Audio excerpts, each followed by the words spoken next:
So WhatsApp YouTube welcome back to my channel. So आज rock को review करने वाला है भाई, और देखने वाला। वैसे तो भाई बहुत धमाकेदार रॉ रही है, लेकिन फिर भी रिव्यू तो करना ही है भाई। तो चलिए शुरू करते हैं। तो भाई साहब, रॉ की शुरुआत होती है जो विजन फैक्शन है सेथ रॉलिंस की, उससे शुरुआत होती है। तो आगे चलते हैं, क्योंकि भाई इन चारों का फैटल 4 वे मैच है। तो सेगमेंट में आज कुछ सेथ रॉलिंस को बताना भी था, और जियो उसो भी आएगा। तो भाई आगे चलते हैं, क्या हुआ आगे मैं बताता हूँ। पहले तो भाई पॉल हेमन बोलते हैं, ladies and gentleman my name is Paul Heyman. And इसके बाद वो अपनी तारीफ़ करना शुरू हो जाता है कि किस तरह भाई मैं एक खुद उस उनने अपने आप को खुद एक गोट बोला है। पता नहीं किस मुंह से वो गोट बोल रहे हैं, दो जनों को धोखा देने के बाद। एंड फिर वो और लोगों की तारीफ़ शुरू करते हैं, जैसे कि एंड जब भाई वो खुद को गोट बोल रहे होते हैं पॉल हेमन, तो भाई सेथ रॉलिंस देखो ऐसे कर रहा होता है, हाथ वगैरह अपने झुका रहा होता है पॉल हेमन के सामने। भाई क्या मतलब कुछ भी कर रखा है। एंड भाई वो ब्रॉन ब्रेकर की तारीफ करते हुए कहते हैं कि भाई ये एक बंदा जिसने रोमन रेंग्स को सुनामी से डाउन करके रखा, और रोमन रेंग्स एक मर्द नहीं है कि वो वापस उठ के भी ना आ पाया। तो भाई इसी के साथ वो ब्रॉन ब्रेकर की भी तारीफ करते हुए ये कहते हैं कि भाई एक बंदा जिसने ऐसा स्पीयर लगाया कि भाई रोमन रेंग्स उसके बाद उठा ही नहीं। मतलब सब दोनों के एक ही तारीफ करे दोनों में। और भाई ब्रॉनसन रीड ने आज भी जूता फाला जो है पहन रखी थी भाई, तो उसके बारे में बोलता है कि ट्राइबल थीफ मैंने तुझे नाम दिया भाई। क्योंकि आज ब्रॉन ब्रेकर और जे उसो का मैच भी था, तो भाई उसके लिए सेगमेंट वगैरह हो रहा था। एंड ब्रॉन ब्रेकर की बहुत तारीफ़ भी करी है इन्होंने। एंड भाई अब वो सेथ रॉलिंस के बारे में बोलते हैं कि ये सब काम जो इन दोनों ने और मैंने मिला के किए हैं, वो एक अकेले विजनरी रेवोल्यूशनरी ने एक साथ करें। कि मतलब सेथ रॉलिंस ने सब कुछ करा रेसलमेनिया मेन इवेंट में, रोमन रेंग्स को पिन करा। और ये एक बार नहीं था, ये पहली बार नहीं था, इससे पहले भी कर चुके हैं। तो भाई ये तो गोट हैं, इनका भी तो इनके बारे में भी पॉल हेमन ने यही कहा। फिर भाई जे ऊसो निकल के आते हैं, एंड भाई फिर उन्होंने अपनी जो वो होता है इनका कोल्ड प्ले कॉन्सर्ट वैसे वाली एकदम परफॉर्मेंस दी। एंड उसके बाद वो बोलते हैं कि भाई सेथ रॉलिंस प्लीज़ भाई, मैं तुझे सुन के पक चुका हूँ। ओजी पॉल हेमन उन्होंने कहा कि मैं तुझे भी सुन के पक चुका हूँ, एंड मैं तुम सबको सुन के भाई पक चुका हूँ, एंड मेरा हो चुका है। एंड भाई आज मैं ब्रॉन ब्रेकर को बताने वाला हूँ कि उसने किस बंदे से पंगा लिया है। और भाई वो ब्रॉन ब्रेकर की इंसल्ट करते हुए कहते हैं कि भाई ये पप्पी डॉग जो है ये आज मैं इसको बताने वाला हूँ कि रियल वन कौन है। तो भाई ऐसा इन्होंने कहा, जे उसो का कहना था ऐसा। एंड भाई अभी ये ख़त्म नहीं हुआ था, बिकॉज इतना बोल चुके थे जे उसो। तो भाई पॉल हेमन ने इतना गंदा भड़काया ब्रॉन ब्रेकर को, इतना गंदा भड़काया कि आज तो भाई लाश ही उठेगी जे उसो की जो मैच होने वाला है उसमें। कि भाई तेरे बाप को नकारा कह रहा है, तेरे अंकल को नकारा कह रहा है। भाई पता नहीं क्या क्या ही भड़का दिया भाई, बहुत ही गंदा भड़काया। तो आज था इनका मैच मेन इवेंट का। तो भाई आगे चल के मैं बताता हूँ इनके मैच में क्या हुआ। तो भाई आज इनका भी मैच था, जजमेंट डे वर्सेस इग्वाना का, ड्रैगन ली का, एंड भाई एंड विकिंगो। सॉरी भाई नाम अगर सही से प्रोनाउंस ना करो। हाँ, तो भाई फाइनल में कुछ नहीं होता भाई, बट ड्रैगन ली पीट रहा होता है, लेकिन डोमिनिक मिस्टीरियो पीछे से चुल करता है, एंड फिर वो स्प्लैश मारता है। तो भाई इन्होंने रिटेन कर लिया अपनी टाइटल।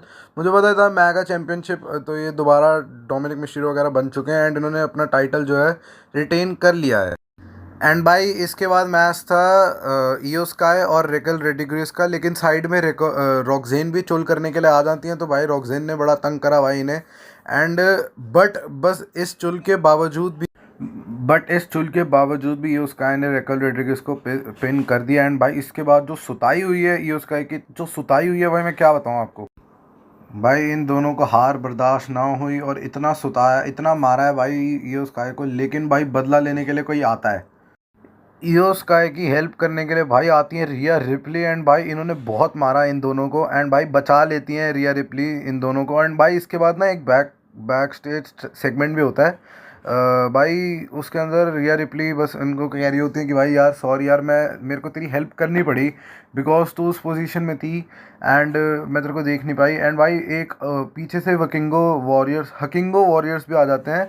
एंड वो रिया रिप्ली को कहते हैं कि हम थे ना इसकी हेल्प करने के लिए। लेकिन रिया रिप्ली कहती है कि भाई तुम तो आए नहीं इसकी हेल्प करने के लिए। लेकिन वो एक दूसरे के ऊपर चिल्लाना शुरू कर देते हैं। तो भाई ये उसका एक इतनी तेज़ आवाज़ मारती है, और वो गुस्से में चली जाती है वहाँ से। तो भाई और उसके बाद आस्का कहती हैं रिया रिप्ली को कि भाई तुम stay out of my business, ऐसे कहती हैं। तो भाई बस ये साफ साफ हो चुका है, एंड रिया रिप्ली हंसते हुए चली जाती है वहाँ से। कुछ नहीं भाई, इनका एक छोटा सा सेगमेंट होता है और उसके अंदर बस सीएम पंक उसको कह रहे होते हैं एले नाइट को कि भाई हमको साथ मिलके काम करना पड़ेगा एंड सेथ रॉलिंस को फैक्शन को तोड़ना पड़ेगा, लेकिन एले नाइट मना कर रहे होते हैं एंड वो कहते हैं भाई ये पर्सनल है, कोई बिजनेस वगैरह ऐसा कुछ नहीं है। तो बस यही होता है। उसके बाद बेकी लिंच और नतालिया का मैच होता है भाई। 7 सीधी बात, बेकी लिंच जीत चुकी हैं सबमिशन से एंड उन्होंने अपनी इंटरकॉन्टिनेंटल जो टाइटल है उसको रिटेन कर लिया है। एंड भाई ये ऑब्वियस सी बात थी, लेकिन आज निकी बेला का रिटर्न हो चुका है शो पे एंड इन्होंने बेकी लिंच को बहुत मारा है, तो भाई आगे शायद ये इनकी फ्यूड कंटिन्यू करना चाह रहे हैं निकी बेला और बेकी लिंच की। उसके बाद एक सेगमेंट भाई नियोमी का भी आता है एंड एडम पियर्स के साथ एडम पियर्स उन्हें इंट्रोड्यूस करते हैं एंड वो बताते हैं, नियोमी बताती है कि वो प्रेग्नेंट है एंड वो अब डब्ल्यू में वापस आएंगी, लेकिन अभी नहीं एंड फिलहाल वो ब्रेक ले लेती हैं एंड अपना जो टाइटल है उसको वो छोड़ के चली जाती है डब्ल्यू में भाई। तो ये थोड़ा सैड था भाई। जैसे ही ऊसो स्प्लैश मारने वाले होते हैं ब्रॉन ब्रेकर एंड मार चुके होते हैं, बट पिन करने वाले होते हैं जे ऊसो, बट पीछे से ब्रॉन्सन रीड जो होता है रेफरी को खींच लेते हैं और बाहर निकाल के अपना जूता मारते हैं। तो भाई रेफरी लेट चुका है एंड ब्रॉन्सन रीड की चुल हो चुकी है। उसके बाद भाई जे ऊसो को पीट रहे होते हैं ब्रॉन्सन रीड, लेकिन भाई एलन नाइट का म्यूजिक प्ले हो जाता है और एलन नाइट पीछे से आके इसको बहुत धोते हैं मोटे को और भाई ये भी पिल जाता है। उसके बाद भाई एले नाइट जैसे ही धो रहे होते हैं ब्रॉन्सन रीड को, लेकिन पीछे से आ जाते हैं सेथ रॉलिंस और उसके मार के चले जाते हैं एंड फिर सेथ रॉलिंस रिंग में जाते हैं, जो उसको पेडिग्री लगाते हैं एंड फिर वो बाहर वापस आ रहे होते हैं जैसे एले नाइट के पास। तब भी भाई एक ऐसे बंदे का म्यूज़िक प्ले होता है जो कि सीएम पंक था, जिसको अपनी दुश्मनी निकालनी है सेथ रॉलिंस के साथ। तो भाई सीएम पंक का म्यूज़िक प्ले होता है एंड ये लोग एंड भाई ये दोनों मिल के जो सेथ रॉलिंस का फुटबॉल बना के आपस में पासिंग पास करके खेलते ना भाई, वो मज़ेदार था।